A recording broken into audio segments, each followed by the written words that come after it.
Anyone who has not, yes. Richard Snyder, 93 Railtree Hill Road. I'm a little bit confused at some of the proposal. These regulations came into effect in 1969, and since that time there have been amendments and changes. So when people say scrapping the regulations, do they mean eliminating all of the regulations and starting all over again? Or are you moving from 2010? I don't understand that, because are we just hung up on the political sign thing? Because if you go, I have a couple of questions on other things. I'm sorry to take away from political signs, but just a couple of other things that I'd like to ask the Commission about. We'd like to answer that. For example, in Regulation 3.3.15, they talk about tag sales, that people who have a tag sale have to get a permit, and they're limited to the number of tag sales that they can have in a year's time. How is that enforced? It seems strange and kind of absurd in a way. And then they talk about housing. And in an economy today where families are coming back together again, you talk about limiting for like an accessory apartment and how many people can be in there. There's another thing dealing with the number of animals that you can maintain, domestic animals, cats and dogs. I mean, I don't see how things like this are enforced. I don't even understand how you enforce the signs, because in the Section 9 dealing with the enforcement, there's no teeth to it. You have hearings, and then 30 days later this happens, and then several weeks later this, and by that time, the election's over.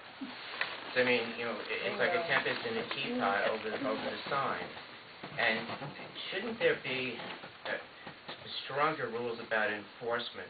When people talk about Christmas lights, if you've ever lived next door to anyone who thought they were Santa's workshop, where from October through February they had everything imaginable on their lawn, on their roof, playing Christmas music from 7 in the morning to 11 at night, you think, well, maybe we should have a regulation that says 30 days at the end of a particular holiday or an election, the signs come down.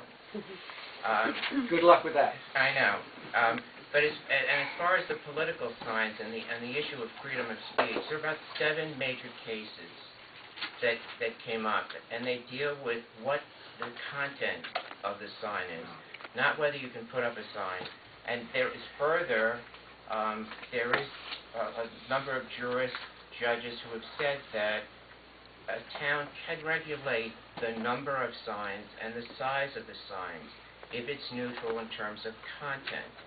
So again, I think what has to happen is you take a look at that and say, all right, you know, can we put 10 signs up of a specific size? But without picking on Mr. Aris, who will probably write in voices that I've picked on him and pointed him out, but to come up with the sign that he has, the size of it violates the current regulations. But nothing has been done about it. And isn't the test of this is really to see if the regulation has validity, if it's constitutionally allowable, by forcing him in some way to take that down and making him go into court and challenge it? I mean, isn't that the way it's tested? It's like you stand and nobody's doing anything. Thank you. I can respond to that, but I don't want to take up the time of the people who came here. It's just a thought. Because I think it's a valid point. Why have a regulation if no one can enforce it? But the question is that we lost our enforcement officer, Joe Chapman, a year ago, who temporarily had a replacement, Mary, who lasted for 2 or 3 weeks. It's up to this. No, it's up to this group to enforce, not the enforcement officer.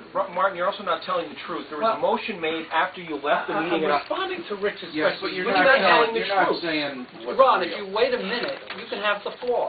If you wait a minute, Sean, you can have the floor. Richard, enforcement action cannot be taken. I disagree with that. It's your duty. It's your responsibility.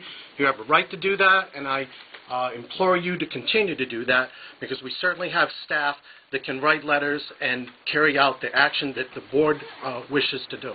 Thank you. May I speak now, Mr. Chairman? I waited. Okay. First of all, your statement is not accurate. In the October meeting, of which you left after you read a statement taking pot shots at myself, Mr. McNally, Mr. Ford, and Mr. Harris, there was a motion made. Mr. Clark was here. It was 5-0. I don't remember all the members here. We can look it up in the minutes. To table enforcement on Mr. Harris until we see the opinion we got tonight. That is disingenuous what you said, and it's flat out false. I was sitting here in the audience that night. It has been tabled until the Commission could review the legal opinion that you were hiding from June 14, 2011. It was reviewed tonight. Mr. Schneider, it is on the agenda on page 2, enforcement of Mr. Harris. Now that this legal opinion has been done, the motion was satisfied.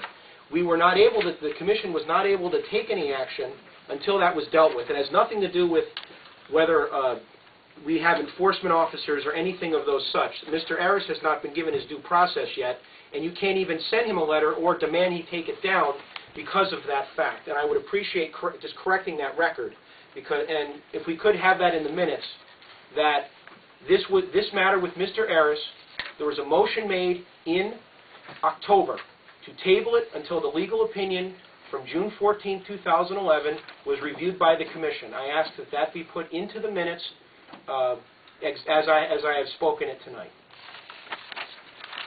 So, thank you.